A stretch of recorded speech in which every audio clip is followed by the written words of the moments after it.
Yan, dyan na po kayo lalabas sa Altarasa. Ang totoo niyan, hindi ako nakadaan dyan ngayong araw na to dahil may event, pinabalik kami nung guide ng San Jose. Kaya wala rin, tungko rin ako lumabas. Pero estimation ko, less siguro 1 kilometer lang to para makalabas dyan. Kasi medyo natagalan ng oras dahil ang oras na yun ay 7:19 na.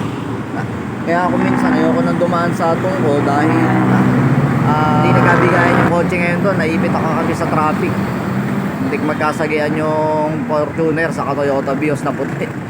Kaya yan, pag diniretso yan, papunta na ng Novaliches.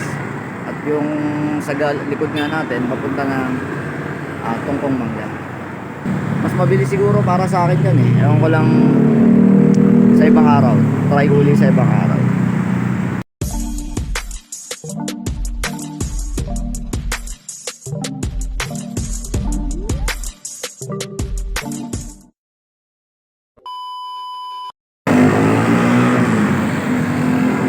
Rito sa kanto ng Altarasa ngayon, tatakbuhin ko naman tong Quirino Highway papuntang hanggang kanto ng Igay. Ewan ko kung ilang kilometros at kung ilang minuto. Kasi tinry na nga natin yung loob ng alternate road yan, access road. Kaya ito naman, tatry natin. Hopefully sana hindi traffic para makita natin yung takbuhan niya talaga. At yan na nga yung biyahe niya ngayon. Mula kanto ng Altarasa hanggang dito sa kanto ng Igay ay 5 km. Dalit na ako ng ulan. Konti na lang naman, baka hindi na ako magkapote. Nakikita nyo ngayon ay ang kanto ng Igay. At ito nga yung Igay Road. Papunta na nga ng Padre Pio, Montalban Rizal at yun nga, Liana Road. Lalagpasan nyo pa po yung daan na to pa Star Mall. Yan yung tutumbukin natin. Igay Road papuntang Padre Pio.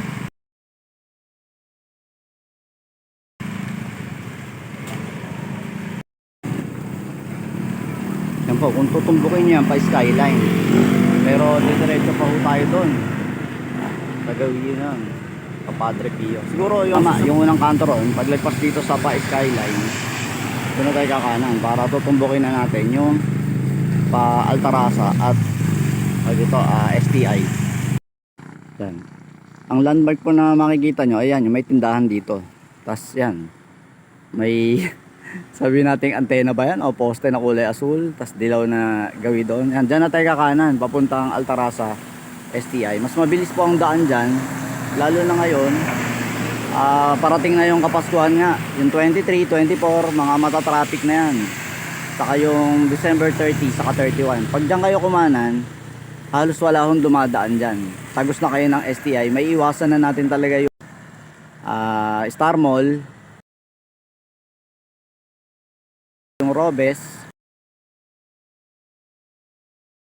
Skyline, SM Tungko. At yun nga, labas na tayo ng STI. Kung gusto nyo matutunan yung daan na to, subukan nyo na po. At isa pa sa gusto ko talaga rito, napakasariwa ng hangin dito. Yan. Mula kanto dyan, sa likod ko na yan, pag kumanang kayo, papuntang Padre Pio. Pag kumaliwa kayo nga, papuntang Sabungan ng Igay.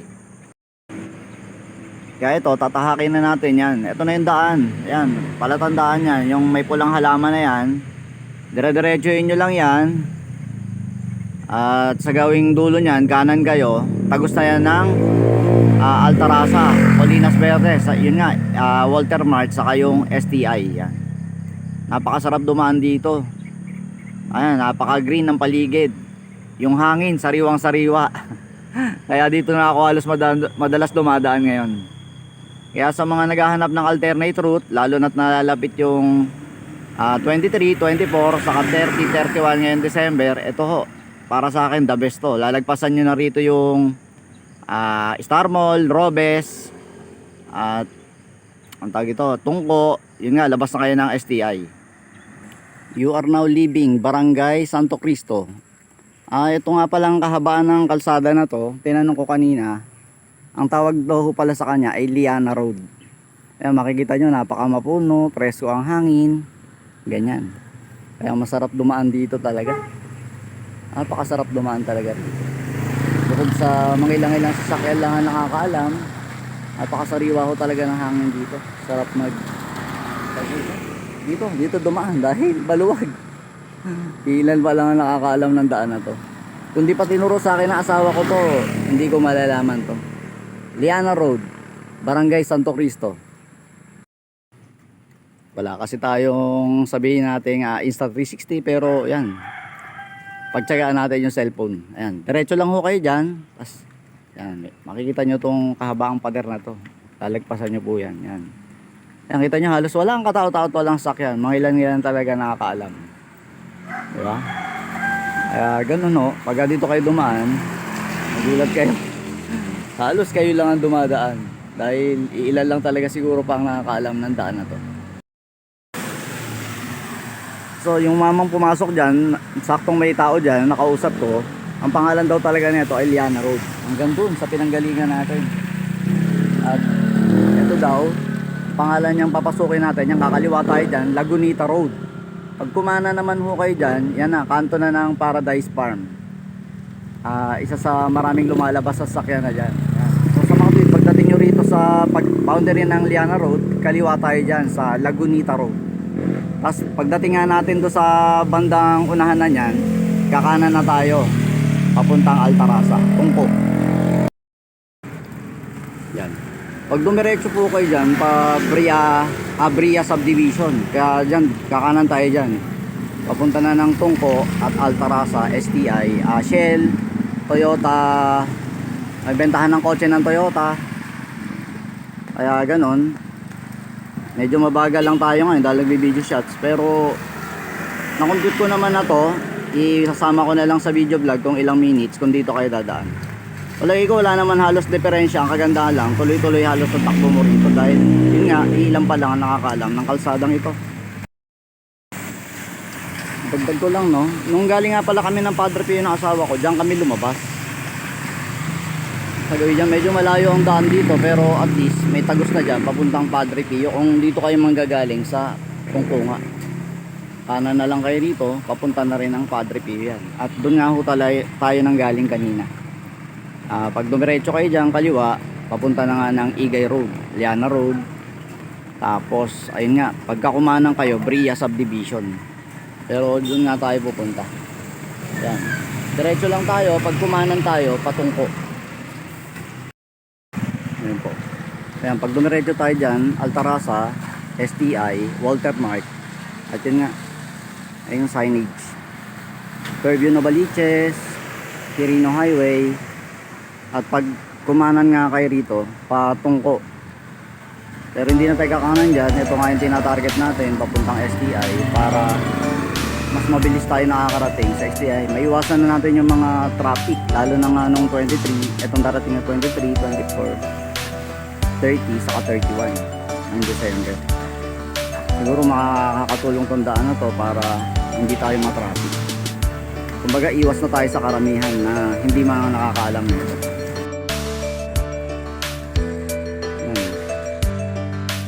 Dito na talaga ang daan natin talaga, yan sa likod ng SM Tungko. Backdoor kung tawagin ko na to ngayon. Diyan tayo nang galing. May guidehouse sa unahan pero wala namang bayad.